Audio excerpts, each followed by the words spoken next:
Translation purport by His Divine Grace A.C. Bhaktivedanta Swami Srila Prabhupada. Sri Chaitanya Mahaprabhu, who is the Supreme Controller, the one personality of Godhead, has ecstatically become a devotee, yet his body is transcendental and not materially tinged. Purport's a little lengthy, so please listen up. There are different tattvas or truths, including Isha Tattva, Jiva Tattva, and Shakti Tattva. Isha Tattva refers to the Supreme Personality of Godhead, Vishnu, who is the Supreme Living Force.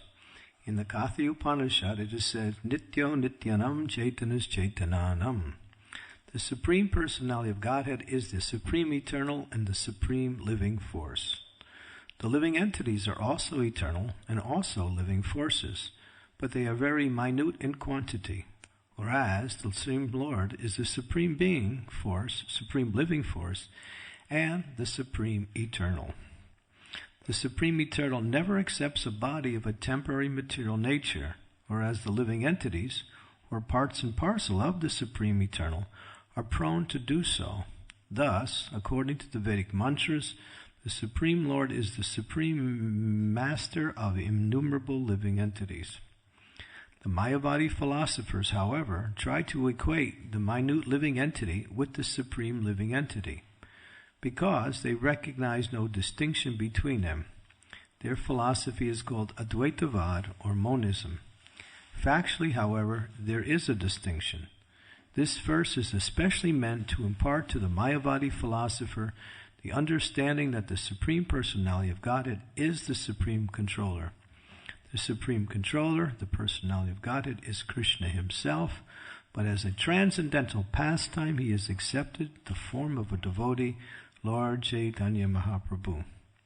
As stated in Bhagavad Gita, when the Supreme Personality of Godhead, Krishna, comes to this planet exactly like a human being, some rascals consider him to be one of the ordinary humans. One who thinks in that mistaken way is described as a mudha, or foolish. Therefore, one should not foolishly consider Chaitanya Mahaprabhu to be an ordinary human being. He has accepted the ecstasy of a devotee, but he is the Supreme Personality of Godhead. Since the time of Sri Chaitanya Mahaprabhu, there have been many imitation incarnations of Krishna who cannot understand that Sri Chaitanya Mahaprabhu is Krishna himself and not a human being, ordinary human being. Less intelligent men create their own gods by advertising a human being as God. This is their mistake. Therefore, here the words Tanra Sudha Kalevaram warn that Sri Chaitanya Mahaprabhu's body is not material but purely spiritual. One should not therefore accept Chaitanya Mahaprabhu as an ordinary devotee, although he has assumed the form of a devotee. Yet one must certainly know that although Chaitanya Mahaprabhu is the Supreme Personality of Godhead, because he accepted the ecstasy of a devotee, one should not misunderstand his pastimes and place him in the exactly same position as Krishna. That's an important point. I'll read that again. Yet one must certainly know that although Sri Chaitanya Mahaprabhu is the Supreme Personality of Godhead, because he accepted the ecstasy of devotee, one should not misunderstand his pastimes and place him in exactly the same position as Krishna. It is for this reason only that when Sri Chaitanya Mahaprabhu was advertised as Krishna or Vishnu, he blocked his ears, not wanting to hear himself addressed as the Supreme Personality of Godhead. There's a class of devotees called Gauranga Nagari who stage plays of Krishna's pastimes using Vigraha or form of Sri Chaitanya Mahaprabhu. This is a mistake that is technically called Rasa Basa. While Sri Chaitanya Mahaprabhu is trying to enjoy as a devotee, one should not disturb him by addressing him as the Supreme Personality of Godhead.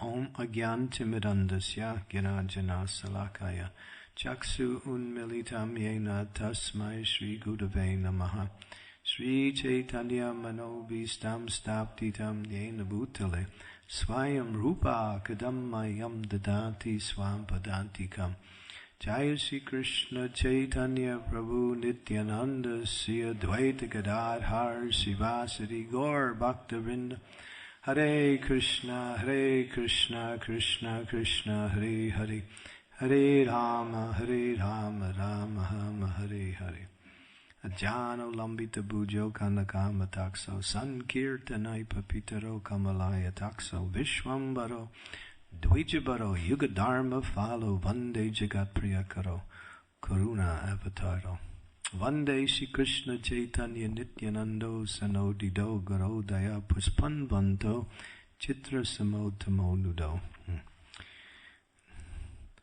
These were one verse that is from the Chaitanya Charitamrita. The other one is the first verse in the Chaitanya Bhagavat, describing the position of Sri Chaitanya Mahaprabhu. He's very magnanimous and very merciful. He's known as Karuna Avatar. And he comes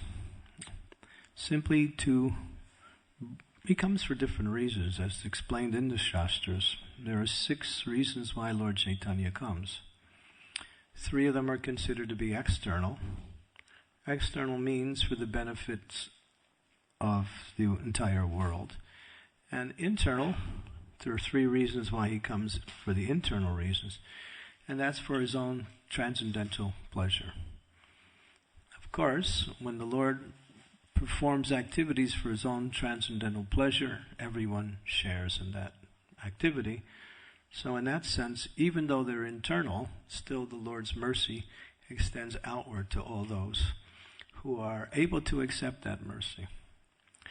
The external reasons, one is the one mentioned in the Bhagavad Gita, Yada yada hi dharmasya glanir bhavati bharata bhutanam adharmasya tadatmaham jishami aham pavitranayam sadhunam vinasanaya chaduskritam dharma samstarpanataya sambhavama yuge yuge. Krishna speaks this. When Lord Chaitanya also comes to revive religious principles. When religion has gone down to a certain degree, and people have become atheistic or very materialistic, then the Lord arranges something to change the situation. Sometimes he comes personally, and sometimes he sends his representative to do the work. He also comes personally. In this case, he came personally. Why? Because Advaita Acharya, who is none other than a combination of Mahavishnu and Sadashiva. When we say Sadashiva, we say that Shiva who is the original Shiva of all Shivas. In the spiritual world, there's one planet of Sadashiva, which is the source of all the other Shivas. So Shiva has a planet in Vaikuntha also. And that is the spirit, that is the manifestation of a combination of Mahavishnu, who is the expansion of Sankarshan, who brings about the creation. All creation unfolds from Mahavishnu. So Advaita Acharya is no small personality by any means. And he petitioned, or he prayed in such a way, as Lord Chaitanya said, your loud calling, I was sleeping on the milk ocean and you're calling so loudly you woke me up. His calling, when we speak loud, he was speaking loud from the heart. He was feeling the compassion for the fallen conditioned souls who are taking up materialistic life in such a way that in the name of religion, this is important to understand, because there are various ways to perform religion, but real religion is devotional service, or the process of submitting oneself to the desires of the Lord. That is real spirituality. Anything else is what we say, we mix in our own material desires. I want, and then as soon as you say I want, you add something onto it. Whatever it is. I want to be happy by performing devotional service. That's also material desire. Devotional service is the platform of happiness. But the happiness comes when Krishna is happy, not by our own arrangements. So the point is made is that real devotional service means savai pumsam paro dharmo yato bhakti ahoksache hoitu kiya priyata eyatma suprasidati. Uninterrupted, unmotivated devotional service can only satisfy the soul. The soul can never be satisfied completely by anything less than full surrender to the Lord. And that's Chaitanya Mahaprabhu has come to make the process easy.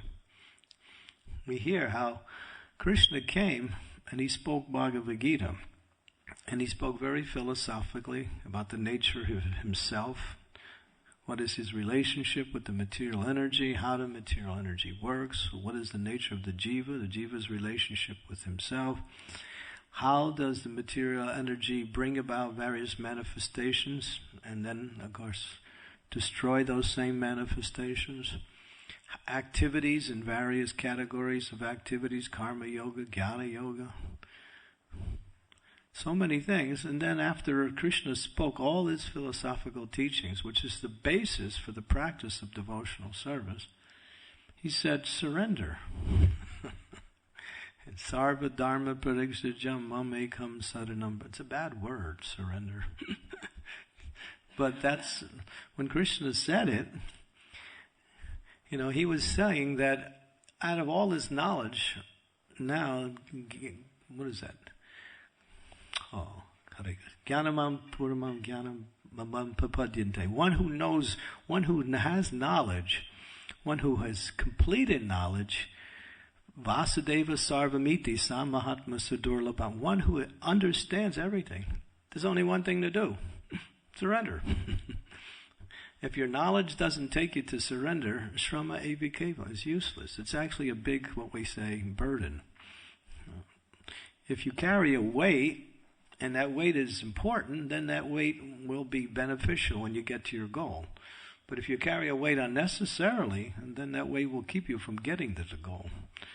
And so the weight of what we say, knowledge that doesn't bring one to surrender in devotional service, is ultimately, what we say, something that will keep us bound up within the false ego, the sense of I am something other than Jiva Surupai Krishna and Nityadas.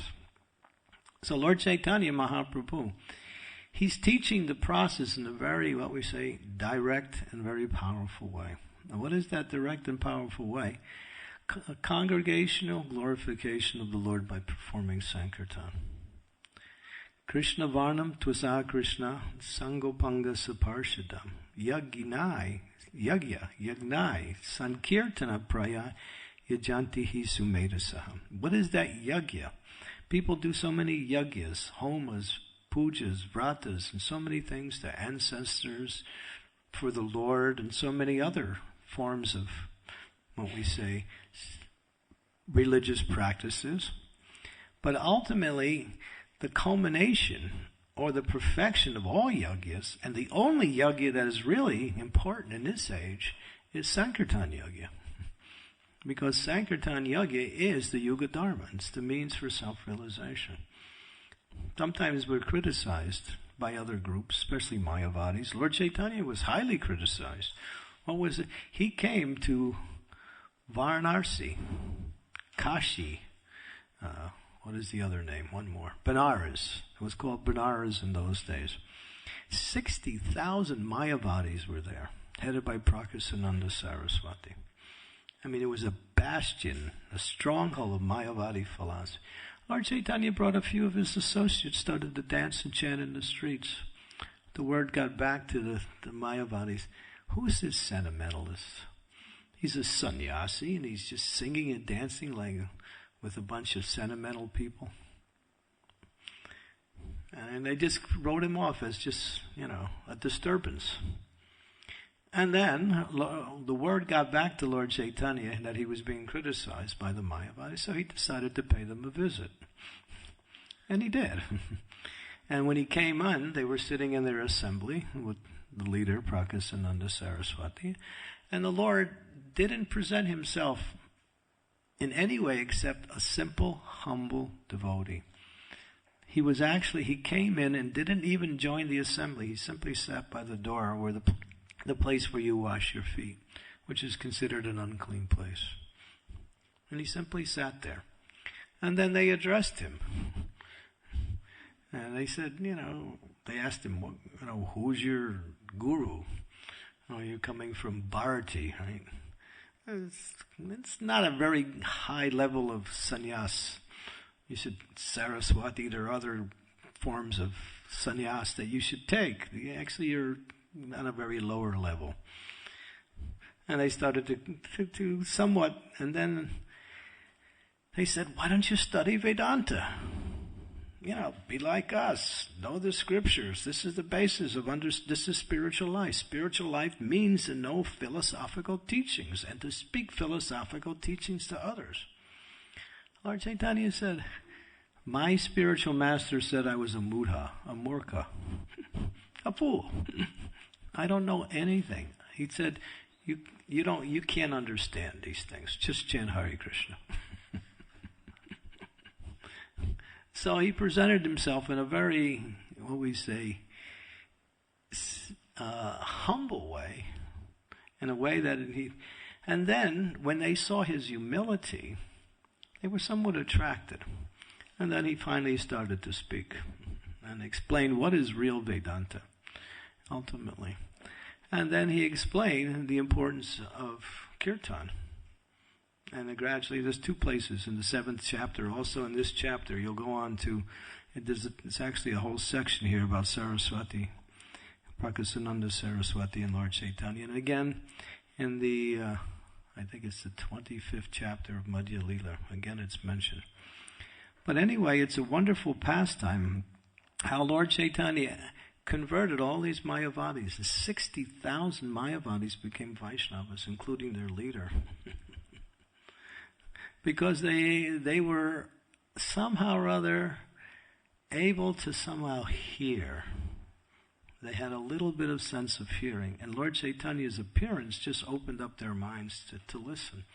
He was so beautiful. He's called Gura Sundar. Sundar means beautiful, golden complexion. Lord Chaitanya was the pinnacle of beauty. He's not only Krishna, but he's Radharani also.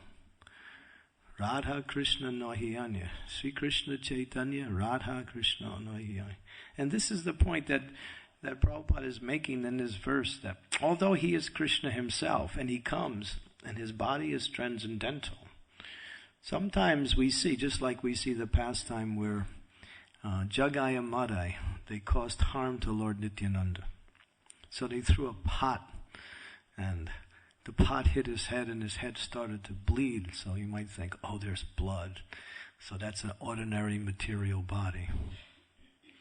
But it appears like that for the non-devotees. But the devotees know that the Lord takes on a body that is always transcendental to material energy. Although it may appear to act in the same way, it is simply an appearance.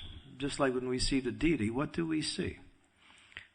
Do we actually see Krishna and Radharani, Chaitanya Mahaprabhu, Sitaram, Lakshman, Hanuman, Nityananda? Do we actually see them in their complete form? Sometimes we see something. I know, at least I once in a while get a little glimpse of the mercy. But that's God there. He's there. It's not like it's a different God in the spiritual world and somehow or other we made some forms and it's kind of like close to what actually is. No. It's actually understood that the deity is non-different. The word is non-different in the absolute sense from the actual Supreme Personality of Godhead. How is that understood? By bhakti. When we approach with love, yeyatamam prapadyante tamstadaiva bhajami aham.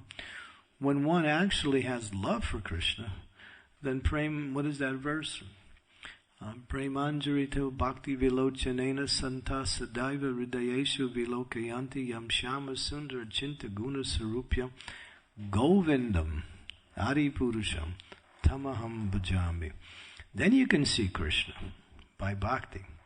But just like Bhakti Siddhanta Saraswati says, he was standing in front of the deities and he wears glasses. So he had forgotten his glasses. one of his brahmacharis came up to him and said, Maharaj, should I get your glasses? He said, don't bother. What can we see? What can we see? He said, we are not to see Krishna, we are to be seen by Krishna. He said, that is real darshan. Real darshan is Krishna wants to see you. So you present yourself in front of the deity in such a way that Krishna wants to see you. That is called darshan. There is the seer and the seen. And who is seeing and who is seen? Krishna is the seer and we're the ones that are being seen. So that is darshan. That is real darshan. And so how to see Krishna, actually, when we say we want to see Krishna or want to see the deity, the process is here. Shravanam, Kirtanam, Vishnu, Smarnam. By chanting the glories of the holy names of the Lord, that purifies the mind and heart. And the eyes develop what we call bhakti, or love.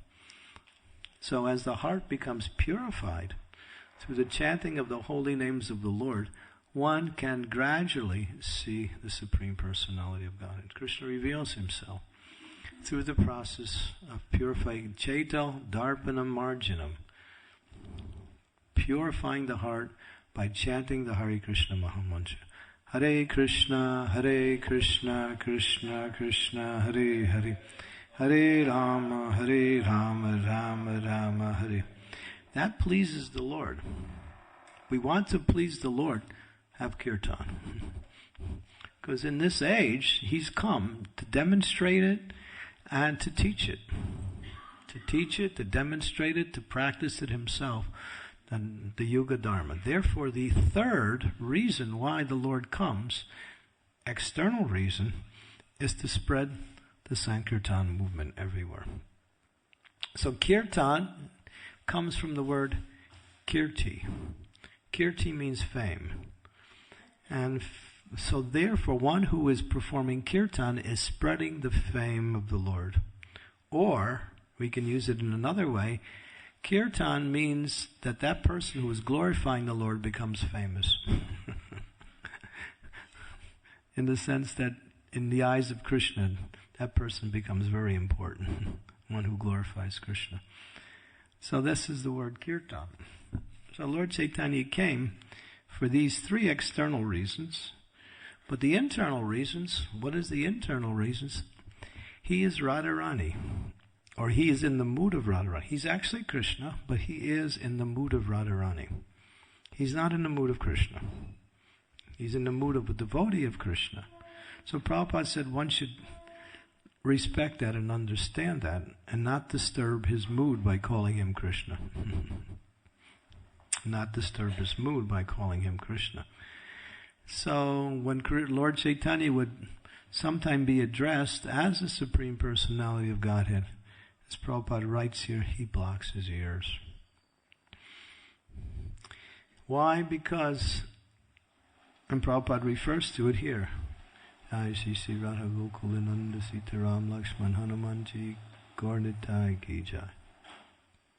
Prabhupada refers here, that there are a class of philosophers called Mayavadis. Sometimes we say that actually they have no philosophy. It's more like putting words together in such a way that it seems like a philosophy. Nityo, Nityanam, Chaitanas, Chaitananam. Nityo means one, Nityanam means many. So there is one who maintains the many. And that one is the Supreme Personality of Godhead. Now, Chaitanas, Chaitananam, all of them, all living entities are spiritual by nature. But there is a qualitative difference between the living entity and the Lord. The Lord is the Supreme Absolute Truth. And we are also part of that Absolute Truth, but we are called Jiva. We are small. We're Vibhinamsa. We're just tiny fractions. And therefore, the soul, although the soul is spiritual, it can never be the Supreme Personality of Godhead. It can never be the absolute principle. And when we hear the Mayavadis, they speak that we're all God, and somehow we forgot God, and forgot that we are actually God. We come to this world to enact our lilas as a Supreme Lord, and when we purify ourselves through our own lilas, then we realize that we're actually the Supreme, like that. But it's such an easy philosophy to defeat. I remember I went to an interfaith meeting in 2004 in Barcelona, Spain. I was with His Holiness Rup Damodar Goswami at the time. And one of the nights during this, it was a week-long session of meetings throughout the day. And at night they would have little smaller meetings in different places. So they had Hindu night. It was called Hindu night. And therefore all the Hindu groups that had come were meant to meet and discuss whatever we're supposed to discuss. But when I got there, the majority of them were Mayavadis. I mean, some pretty heavy-duty personalities. I mean, you look like, Sarah Prakasananda's group, And they took over the whole meeting. They just took it over. They sat on the stage, they had their followers. The devotees came, we had our little book table, we also brought some prasadam. And so they started to speak. And they're starting to speak all their nonsense, and some of the devotees were getting really upset, and I was just like burning with anger. But we figured we'd get our turn, so we have to go through this and just last this. It was painful. And one of them was saying, "You are great. You are powerful. You can do so many. You can control material energy." Wow. All the people said, "Wow, I could do that." Yeah. So I was just listening. Sri Damodar Maharaj, he's so humble. He was just like Lord Chaitanya amongst the Prakasananda's group, And then he came up, after they spoke all their nonsense, and then he got up and he spoke one verse from Srimad Bhagavatam about, Vasudeva Makam Sarvam. What is that verse? No, Vasudeva. Yeah, he spoke on those verses. I don't know if they got the message, but anyway. Yeah, he went right to the source, but he spoke so humbly. It was like Lord Chaitanya addressing the Mayavadis. And they listened, they acknowledged, he said so many, I guess they reinterpreted what he said according to their own. That's the way you do things, right?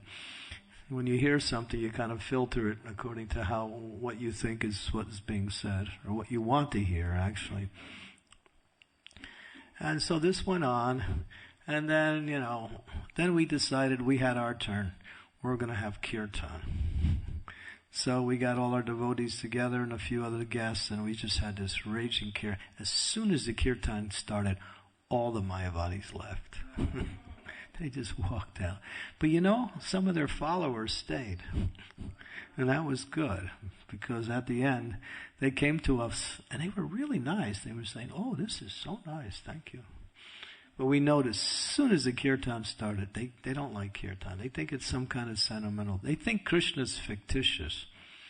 And that all these are nice stories to help you get a message about philosophy. But it's all mythology, it's just some eulogies.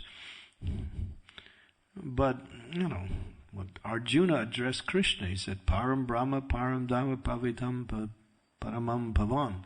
And then he went on to explain that you are the Supreme Personality of God. And not only you are saying, Vyasadeva is saying it, Narada is saying it, Asita is saying, Devala is saying, all the great saints say, you are the Supreme Personality of Godhead. It's confirmed throughout the scriptures. So, therefore, Mayavadis, it's another form of cheating. In the material world, people want to get something through the process of sense gratification. So from the spiritual angle, people who are Mayavadis, they want the same thing, but in using spiritual philosophies and lifestyles to get the same thing. What is that? Prestige, honor, followers, wealth, so many other things. Lord Chaitanya says what? Nadanam, najanam, nasundaram, kavitam, vajagadisha kamaye. He says these things are simply obstacles in the practice of devotional service. I don't want them. But in the name of spirituality, we have what is called Mayavadi, and to use a nice word, philosophy. It's not philosophy, it's philosophy. We sometimes, just for the sake of etiquette, just like we use the word Hindu sometimes, but there's no such thing as a Hindu. A Hindu is a name that was given by the Mohammedans, by the people who were living on the other side of the Sindhu River. And therefore they used the word Hindu to describe these people in the geographical location. That's all. That's explained. And that was because at that time they were the ruling class within the world. But nowhere, and Prabhupada makes a point, nowhere in the scripture do you find the word Hindu. Scriptures don't say that. It says Sanatan Dharmi, one who practices Sanatan Dharma, or Vaishnavas, or devotees like that. So in the same way, this idea of that the living entity is actually a God is just some concoction.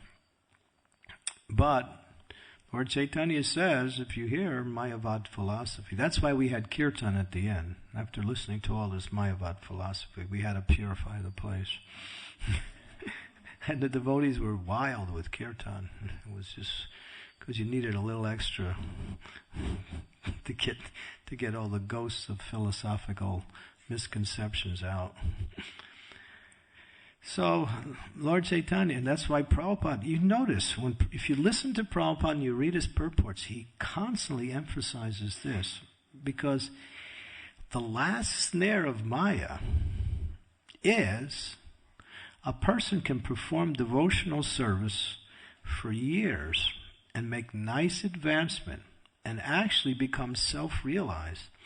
And unless they actually develop the proper mood, that self-realization can turn into thinking that one is God.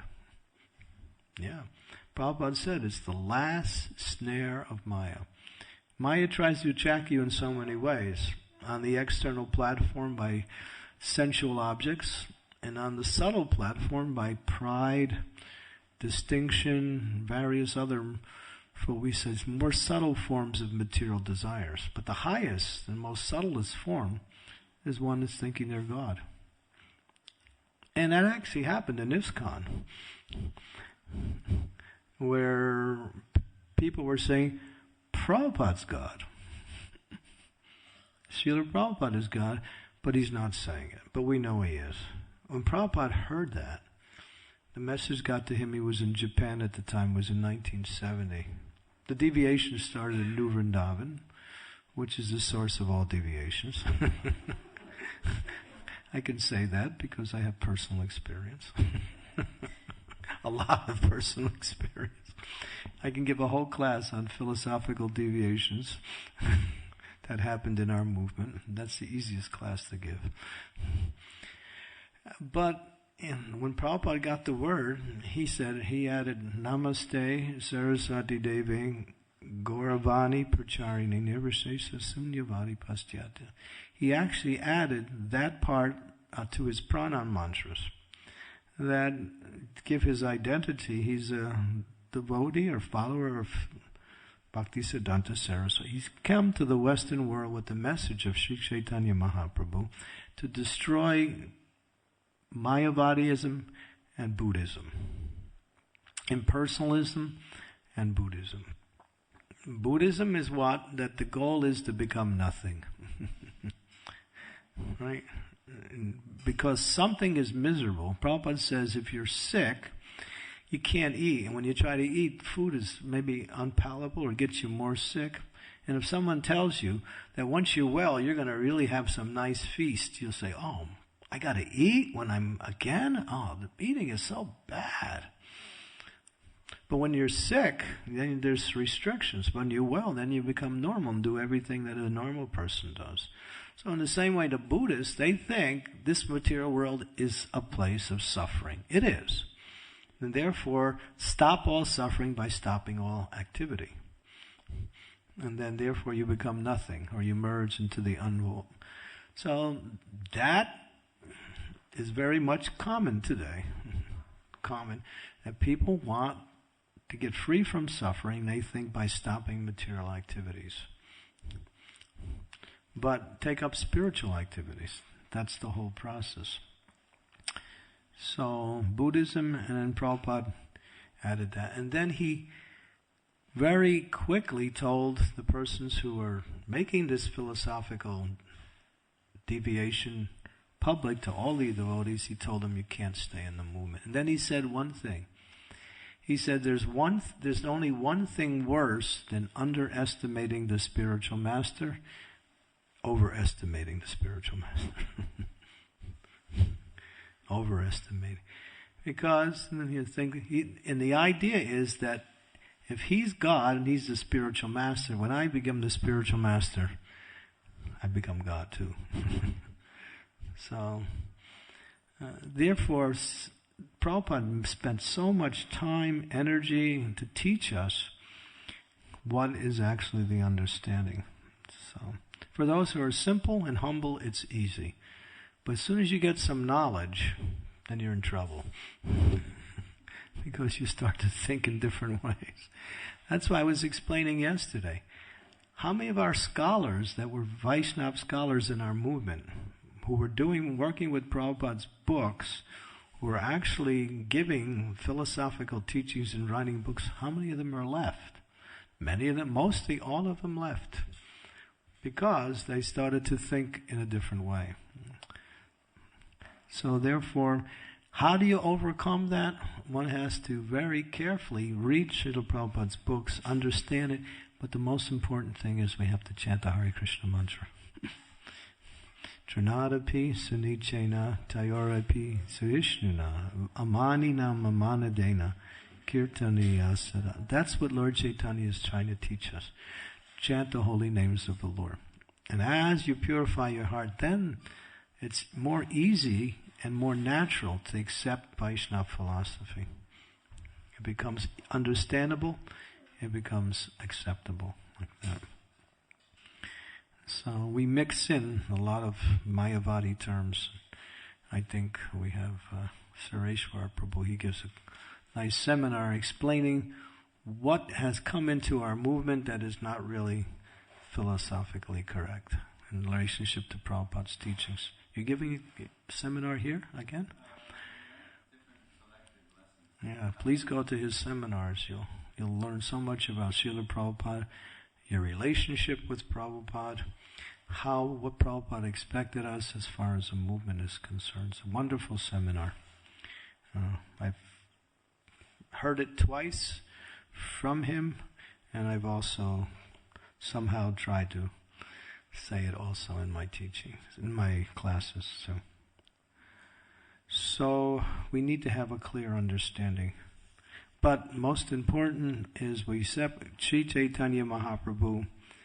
We cannot approach Krishna in this age unless we approach Chaitanya Mahaprabhu. This is important to understand.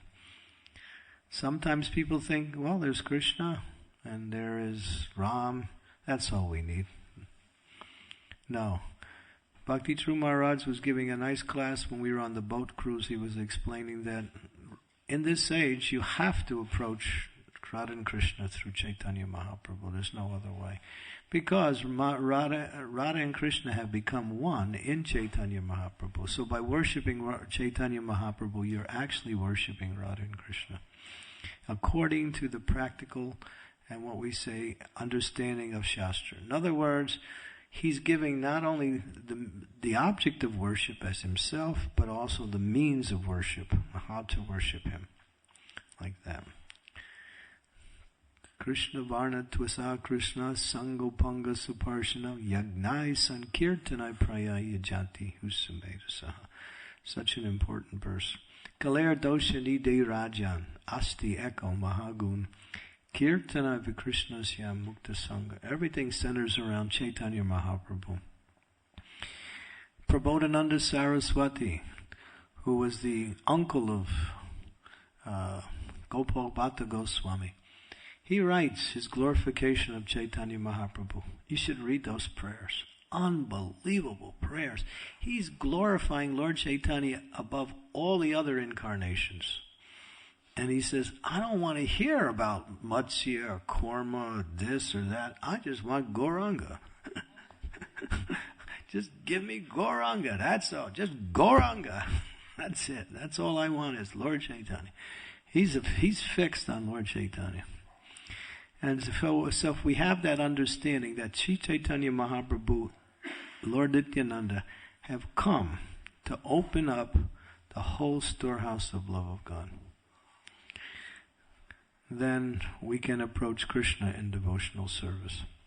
Hare Krishna, Krishna Krishna, Hare Hare, Hare Rama, Rama Rama, Hare Hare. Any questions?